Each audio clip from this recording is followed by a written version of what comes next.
বাংলাদেশের সবচেয়ে বড় শাপলা বিল উজিরপুরে। এখন বাজে ভোর 4টা। সবাই ঘুমে আছে, কিন্তু আমরা উঠে পড়েছি রেডি হওয়ার জন্য, শাড়ি পরার জন্য। আই থিঙ্ক তোমরা গেস করতে পারছো যে আমি কোথায় যাচ্ছি। আমার লাইফে ফার্স্ট টাইম কোথাও যাওয়ার জন্য আমি এত সকালে ঘুম থেকে উঠেছি। So let's go. নিজেরা চোর মনে হইতাছে ভাই, এত সকালে গেটের তালা খুলতেছি, তাও আবার হচ্ছে শাপলা বিল যাওয়ার জন্য। আসলে ঢাকা থেকে বরিশাল আসার কারণই হচ্ছে মূলত শাপলা বিল ভ্রমণ করা, কারণ এটা হচ্ছে বাংলাদেশের মধ্যে সবচেয়ে বড় শাপলা বিল। চারদিকে মাত্র ভোরের আলো ফুটতেছে, আর ওইদিকে আমি শাড়ি পরে সেজে গুজে বের হয়ে গেছি শাপলা দেখার জন্য। মহেন্দ্র গাড়িতে করে আমরা বেরিয়ে পড়ছি শাতলার উদ্দেশ্যে। বরিশাল সদর থেকে শাতলা গ্রামের দূরত্ব প্রায় 60 কিলোমিটার। 2 থেকে 2.5 ঘন্টা লাগতে পারে আমাদের যেতে। অবশেষে 2 ঘন্টা 30 মিনিট পর আমরা এসে পৌঁছালাম উজিরপুরের শাতলা গ্রামে, আর এটাই হচ্ছে এখানকার ঘাট। তো আমরা একটা নৌকা নিয়ে নিলাম, আর নৌকা ভাড়া 2 ঘন্টার জন্য হচ্ছে তাদেরকে 1000 টাকা দিতে হবে। অন্যদিন মেবি আরও বেশি নেয়, যখন মানুষের সংখ্যা বেশি থাকে এখানে, তখন নৌকা ভাড়া আরও তারা বেশি চায়। তবে আপনি এখানে যত খুশি তত ফুল তুলতে পারবেন এবং সেগুলো সাথে করে নিয়েও যেতে পারবেন। নৌকাতে উঠেই আমি শাপলা ফুল খুঁজতেছিলাম। প্রথম দিকে এখানে ফুল চোখে না পড়লেও বিলের যত ভেতরে যাওয়া যায় ততই দেখা যায় লাল শাপলা।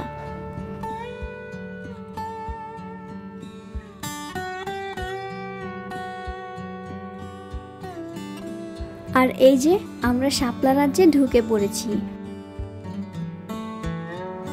আগাছা আর লতা পাতায় বিলের হাজারো শাপলা চোখ জুড়ায় পথচারীদের।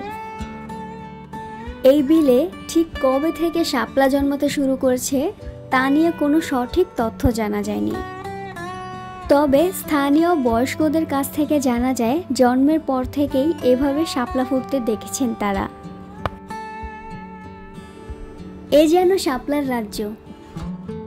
লতা পাতা ও গুল্মে ভরা বিলের পানিতে শত সহস্র লাল শাপলা হার মানিয়েছে সূর্যের আভাকেও। এই বিলে 3 রকমের ফুল দেখা যায়, সাদা, লাল এবং বেগুনি, তবে লাল শাপলাই এখানে বেশি। গোটা একটা গ্রাম জুড়ে শাপলার চাষ হয় এবং এখান থেকেই মূলত সব জায়গায় শাপলা সরবরাহ করা হয়।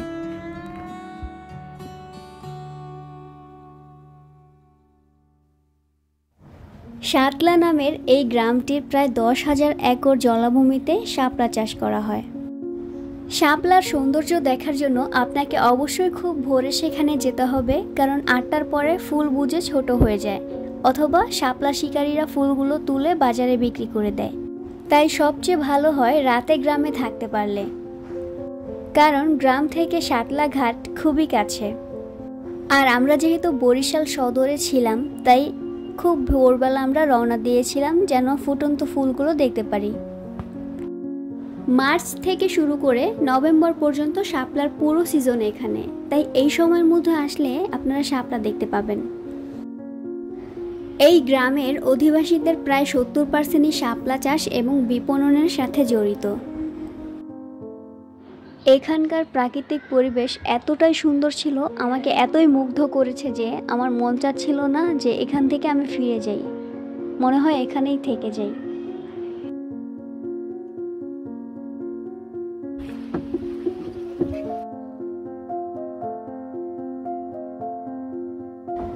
দেখতেই পাচ্ছেন অলরেডি রোদ উঠতে শুরু করেছে, একটু পরেই ফুলগুলো বুঝতে শুরু করবে। আর শাপলার সৌন্দর্য থাকে সূর্য ওঠার আগে পর্যন্তই, তাই আপনাকে এই সৌন্দর্য দেখতে হলে অবশ্যই সূর্য ওঠার আগে আসতে হবে।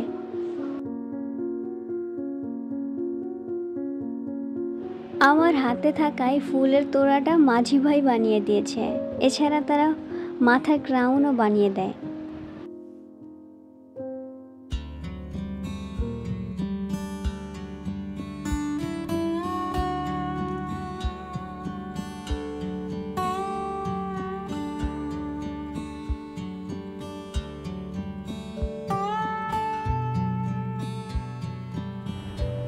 2 ঘন্টার আগেই আমরা নৌকা থেকে নেমে গিয়েছিলাম।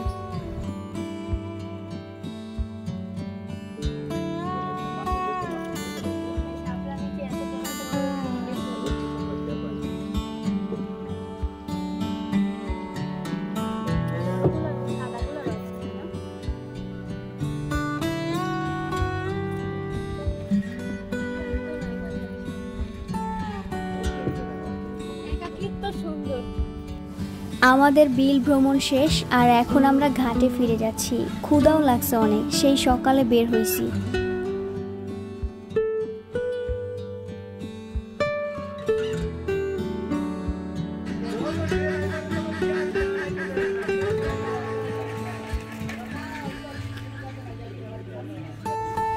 বিল থেকে যেই শাপলাগুলো আমরা তুলেছিলাম সেগুলো আমরা বাসায় নিয়ে যাচ্ছি, আর মাঝি ভাইকে বলেছি এগুলো বেঁধে দিতে।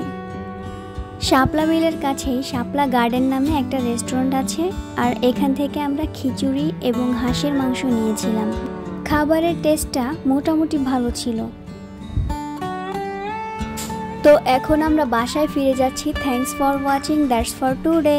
আমার ভিডিওটা ভালো লাগলে অবশ্যই লাইক, কমেন্ট অ্যান্ড সাবস্ক্রাইব করতে ভুলবেন না। আল্লাহ হাফেজ।